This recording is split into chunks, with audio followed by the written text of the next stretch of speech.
caught up with many of my favourite shows from the past, such as Dinosaur King. As a kid, this show introduced me to lots of brand new species of dinosaur, such as Saurophaganax, Anchiceratops, Amargasaurus, and Spinosaurus. However, past depictions of dinosaurs don't always age terribly well, which is why, since I've already looked at a game, a film series, why not take a look at a cartoon series? Join me today as we will explore the inaccuracies of Dinosaur King. As a warning, of course, however, I am analysing this show from a scientific point of view, so hopefully I'll get everything right, but I'm not critiquing the show's actual content here. Now, some of you might be confused and never heard the show before.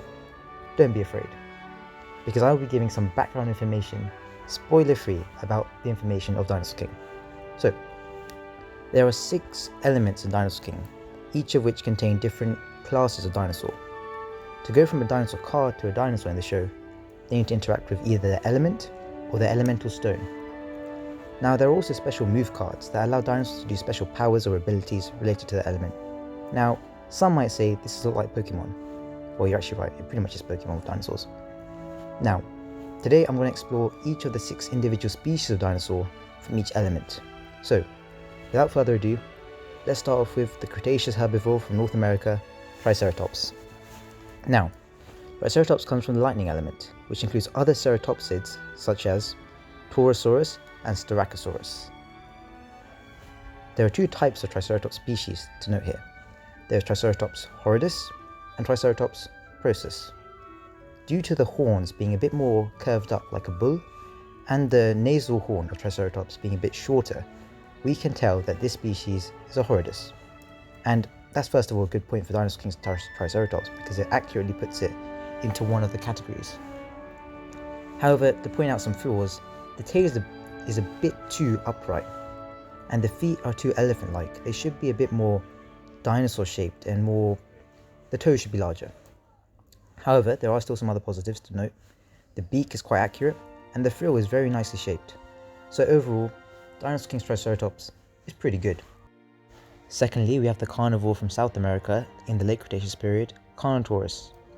Carnotaurus belongs in the wind element, with other fast, small theropod dinosaurs such as Utahraptor and Ceratosaurus. Now, looking from first glance, Carnotaurus is instantly one of the best accurately portrayed dinosaurs there is on the show. Not only is it the coolest dinosaur out of all the others, it's also portrayed accurately as small and fast, which are 2 of its distinct and key strengths in its environment. It's a much better portrayal than other previous representations, such as Disney's Dinosaur, where Carnotaurus was portrayed as this big, brutish, TRex-like animal. Completely inaccurate. However, Carnotaurus' model is far from perfect. It's also got a tail which is a bit too flexible, whereas in reality, the Carnotaurus tail was much more rigid and firm. In fact, Carnotaurus as a whole was much more muscly as an animal. By looking at its tail vertebrae or caudal vertebrae, we can see Carnotaurus had more V-shaped vertebrae than most other theropods such as Allosaurus. The reason for this was so that Carnotaurus' tail could pack a lot more muscle, making it better built for sprinting straight ahead than drifting. Another small inaccuracy to point out would be the arms. They are small, given that's correct, but they're not small enough. Carnotaurus' arms were one of the smallest theropods ever seen or ever discovered. In fact, they made T-Rex's arms look big. Another popular theropod we're going to take a look at in the wind element is Allosaurus. Allosaurus, despite being in the wind element with other dinosaurs from the Ceratosaur group, such as Ceratosaurus and Carnotaurus, is in fact more in common with other animals from the Allosauridae group that are found in the fire element, such as Carnotaurus and Acanthosaurus. In fact, the fire element dinosaur, Saurophaganax, is considered by many paleontologists to just be a larger Allosaurus. Prehistoric Kingdoms game, which if you haven't already, go check it out, includes Saurophaganax simply as just a larger subspecies of Allosaurus, showing how Allosaurus actually belongs more in the fire element than it should with the Ceratosaurs of the wind element. Third, we have the Parasaurolifus, a herbivorous dinosaur from late Cretaceous North America. Parasaurolifus can be found with other hadrosaurids such as Saurolophus and iguanodonts such as Iguanodon in the grass element. There are 2 species of Parasaurolifus just like Triceratops, Parasaurolifus cytocristis and Parasaurolifus walkeri. The model of Parasaurolifus from Dinosaur King includes a much larger head crest, so you can probably guess that it's a Parasaurolifus walkeri which also has a distinctive crest. The model of Parasaurolifus walkeri from Dinosaur King is pretty accurate, I would say.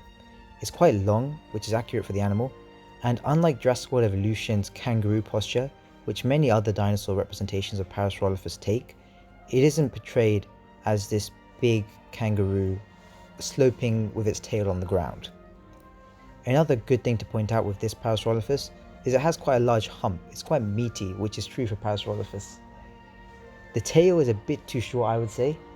However, the neck is also quite narrow, whereas in reality Parasaurolifus had quite a lot more flesh to it. In addition, the crest is a bit too rigid. It should be a bit more curved at the end, especially with a bit of a bell shape as shown by this model here. Next up we have Spinosaurus, arguably the most popular and most changing dinosaur in 2020. Spinosaurus belongs in the water element, with other spinosaurids such as Baryonyx, and with other sauropods which are not too massive such as Amargasaurus. Now, Spinosaurus is probably the least accurate animal on this list. It's all down to history. Spinosaurus has gone through a lot of changes since its discovery in 1915. It all comes down to Munich in World War II. During an Allied bombing raid, a lot of the Spinosaurus fossils were bombed in a museum in Germany. This meant that many paleontologists have been forced to, since then, guess or just use relatively limited information to understand what Spinosaurus looked like in real life. Now, many people look at Spinosaurus and think of the depiction from Jurassic Park 3, where it was portrayed as a large animal on two hind legs. Now, during the 2000s, that was pretty accurate, which is why Dinosaur King's model also has that similar posture and even similar colouring to Jurassic Park 3's. However, comparing it to the 2020 model of Spinosaurus that we know today, it isn't very accurate anymore.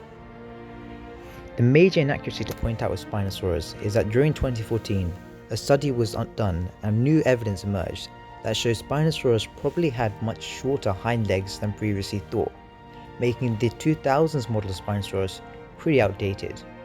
In addition, some paleontologists believe that Spinosaurus' center of mass would have been more to the center, making the animal potentially walking on all four legs.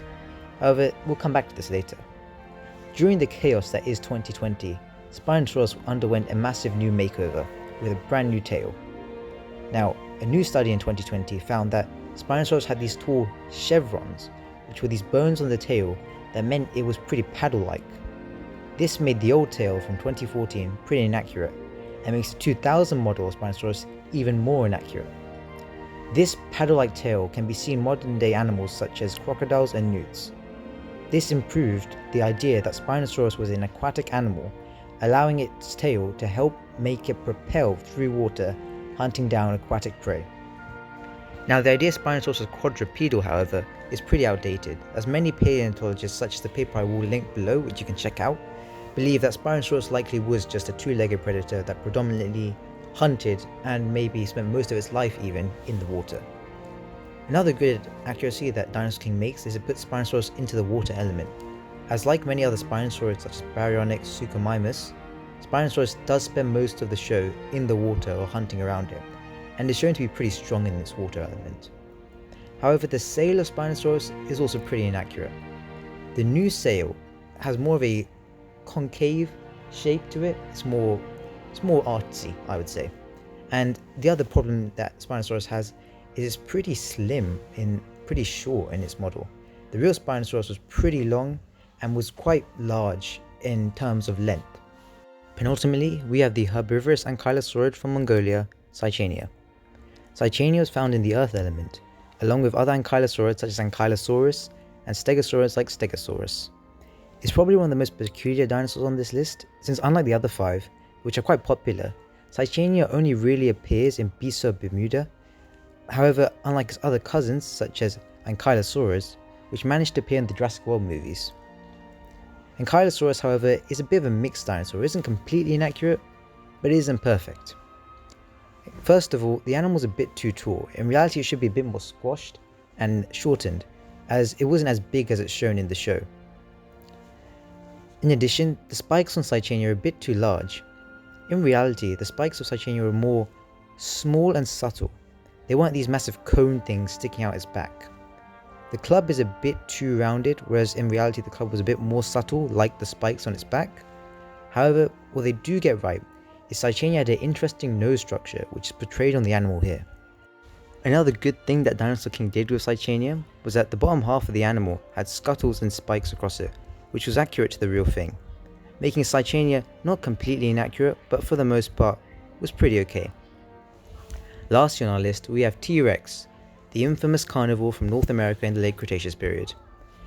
As we've touched on earlier, T-Rex belongs in the fire element, with other tyrannosaurids such as Spinosaurus, and other Carcharodontosaurids and Allosaurids such as Carcharodontosaurus. Now T-Rex has been not as inaccurate as Spinosaurus, but is still pretty inaccurate. The model of T-Rex compared to Saurian's model, which I would say is pretty accurate, can be shown that T-Rex is a bit too tall. In fact, it should be more closer to the ground, as shown with Saurian's model. The hind legs should be a bit shorter, and the torso should the belly in particular, should be closer to the ground. Another inaccuracy that Dinosaur King's T-Rex makes is that they have these weird keratin spikes across its back. I'm assuming they're made of keratin, as well as a brow which is a bit too large, making it look as if it had sort of an emoji look from a cartoon. And the lips of T-Rex are a bit too exposed, you can see the teeth too clearly, whereas in reality, looking at Saurian's model, we can see that T-Rex had quite smooth leathery skin and didn't have any facial structures or even back structures on it. The brow is more subtle and actually facing a bit more back behind the eye, since T-Rex's strength was that it had binocular vision facing forward. And the lips are a bit more larger, you won't see the teeth fully exposed in the front jaw at least. The arms of T-Rex are very infamous, however Dinosaur King has a similar mistake that all cartoons make with having their arms pronated. In addition, the feet are a bit too skinny, they look too much like chicken feet.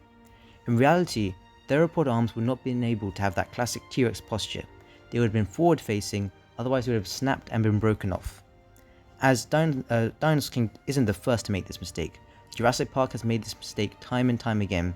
However, it's important to remember that theropod arms are forward facing. In addition, T-Rex's feet were much more sturdier, they were meant to support a massive animal of immense size. Now, lastly, that was all the dinosaurs we've covered in Dinosaur King today. Thank you for enjoying the video. I know I've been dead for a while, so thanks for everyone keeping patient with me. And once again, thank you for 129 subscribers, it does mean a lot, and I hope you still enjoyed this video, and if you have any other further suggestions, leave them down below. I'm also going to be adding some editing into this video, hopefully I've got a new outro out by now, as well as a new intro, and some new music playing behind my audio, so if you have any recommendations, please leave them down below as well. I am going to be releasing some more tier list videos hopefully, as well as some Dinop draws in the future. Hopefully they'll have some more editing so you don't just have to hear my drab voice all the time. And I will be releasing a channel update video for 2021, listing out some new games, some new ideas I'm hopefully going to try out next year. So once again, thank you for watching. Please do like and subscribe, follow me on Twitter, I'm sometimes active there, and hope you enjoyed. Bye bye.